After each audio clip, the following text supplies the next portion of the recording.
Nutrition. We all gotta eat. So some of us think we know about it. A lot of us think we know about it. Probably don't know that much. I like to think I know a lot. Maybe I don't. I guess we're gonna see. When it comes to food, when I was young, as in under the age of 12, I ate anything and everything that I wanted. We're talking sugar cookies, cereal. We're talking Twinkies bars, freaking Little Debbie's, anything you want, you name it. So this wasn't something that was necessarily put on to me since I was super young. This is something that I like to think that I came onto. The beauty of nutrition, though, is that it is something that it is 100% entirely controllable. It controls your weight, and it controls how you feel, and it controls your body composition. So there's a lot of beauties in nutrition because when there's something that is that controllable, why would you not want to take advantage? So when it comes to wrestling, I basically didn't start cutting any weight at all until my sophomore year of high school.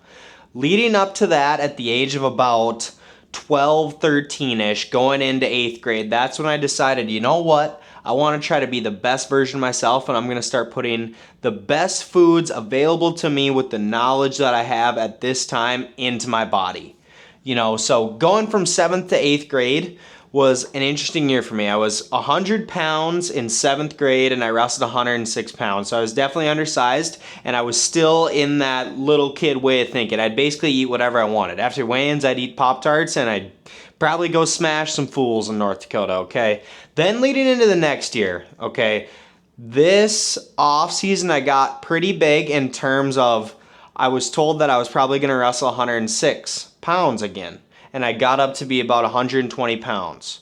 So I went 113 at the beginning of the season, and then I dropped down to was 108 at the time.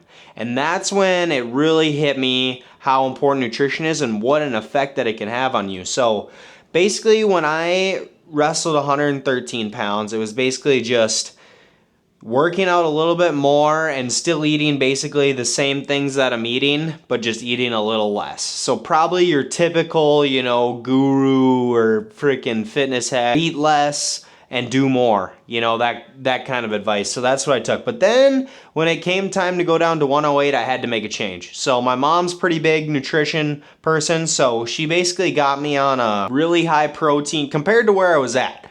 Really high protein diet, moderate carbs, super low fats. So I was eating basically every day. It was eggs, chicken breast, some sort of berries, and then Cliff Bars as my carbs, right? And that in itself was enough to get me down to 108 pounds. And after that, it was kind of like, boom, I'm hooked. Going into the next year, I was like, you know what? I'm so sick of cutting weight. I don't want to do that again. So I lifted hard and I combined that with some good bulking items, and I went up to 138 pounds the next year. Okay. And after this, basically my high school career, I went 138, 152, 160, 170. I hardly even cut a pound. I basically just ate healthy, which was in my eyes, and it was overall pretty healthy. It was mainly whole foods, and then add in like some cereal and Cliff Bars, and that was essentially what I ate. And as I went through high school, each year I felt my confidence in nutrition gaining and gaining. Like I really thought that I was the man, and I thought that I had it figured out. So my senior year, I finished up at 170 pounds in high school, okay? Then going into college, I decided that I'm gonna wrestle 157 pounds. And this is when I realized that I know basically nothing about nutrition, okay? So going down to 157 pounds, I would say that I pretty much did everything wrong. I would just not eat breakfast, and I would have a whole bunch of coffee, and then I would have some protein shakes, and then I would go a whole bunch of chicken and a salad. But then to finish the day, I would have like 2 bagels usually, and I just felt like this was as much volume of food as I could get in while still being able to make the weight class, when in reality I had 2 things really misconstrued.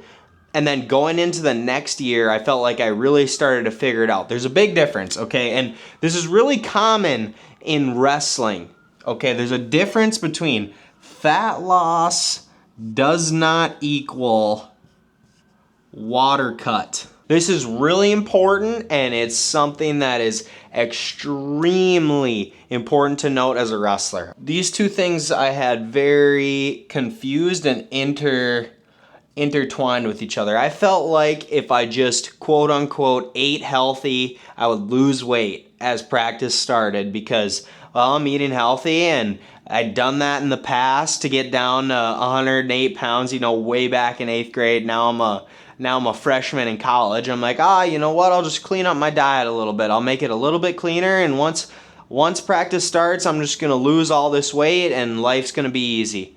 When in reality, that just didn't work that well with the time span that I was looking at. Okay, so fat loss. This is really important. Fat loss is a caloric deficit. Fat loss is something that has to be planned out way ahead. The absolute maximum that you can lose fat per week safely while being able to maintain muscle is suggested to be at tops 2 pounds per week of fat. And that's, each pound equates to about 3,500 calories. All right, so if you really had to push it and you really had to lose fat, you could do 7,000 calories in a calorie deficit than what you are currently eating to maintain your weight, and you would lose 2 pounds per week. That's the absolute tops you could go, and that would be fat loss, okay? A water cut, this is so much more about two things: sodium and carbs. You hear people talk about how they'll cut 15, 20 pounds in a week sometimes, which is possible, but you have to deplete yourself so much of sodium and carbs. There's a certain range that I've found that you should get within before you water cut. I'd say within, depending on your weight, anywhere between 6 and 10 pounds, 10 being probably the absolute most that I would water cut out. And a water cut, if done correctly, has to be done multiple days in advance. If you're at normal carbs, you got to slowly drop your carbs down, and then you have to slowly also drop your sodium down while increasing your water and then shutting it off right at the end with about 8 hours, 16 hours to go before weigh-in. So it's really important to not confuse fat loss and the water cut interchangeably. Turns out the next year I moved up to 165 pounds from 157 pounds. So that could also, part of my problem could have been I was literally just cutting too much weight in the terms of my body hated it so much being that light that it just did not want to. But I think I could have helped myself out a lot more if I understood the caloric deficit. And it's really important, okay, if you're a wrestler and you're going into the season, right?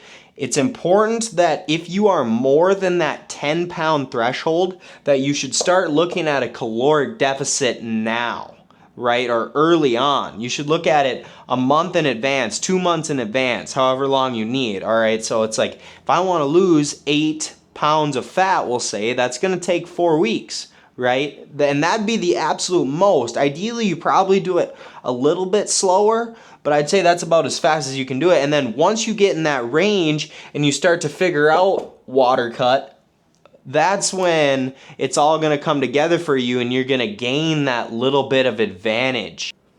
When it comes to fat loss, okay, and you're usually going to be doing this before you even enter the preseason if you're looking at it in terms of a wrestler.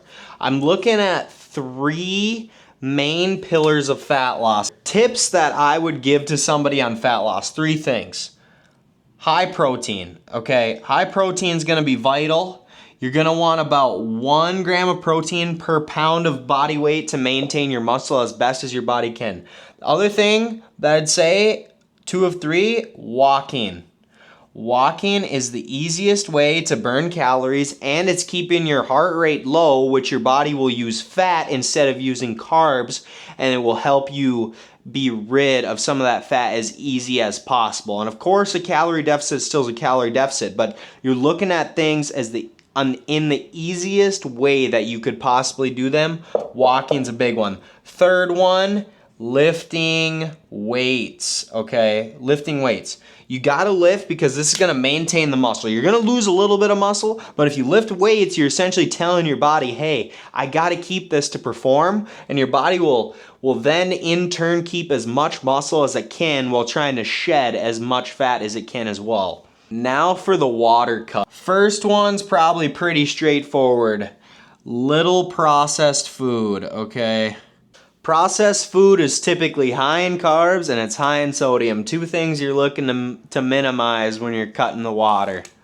The next one, high protein as well. As carbs come down, protein can come up because your body will in turn use that protein as energy. And this is where I think I really got these two things confused. As you can see, these are both part of the equation as I'm looking at this, right? And coming into college, this is why high protein, I'm thinking, all right, if I just eat a ton of chicken, I'm gonna be good. I'm gonna lose weight and everything's gonna be golden. When in turn, you gotta know that the calorie deficit comes in first with the fat loss. Last thing I'll say with the water cut, and this is probably counterintuitive, is hammer the water, okay?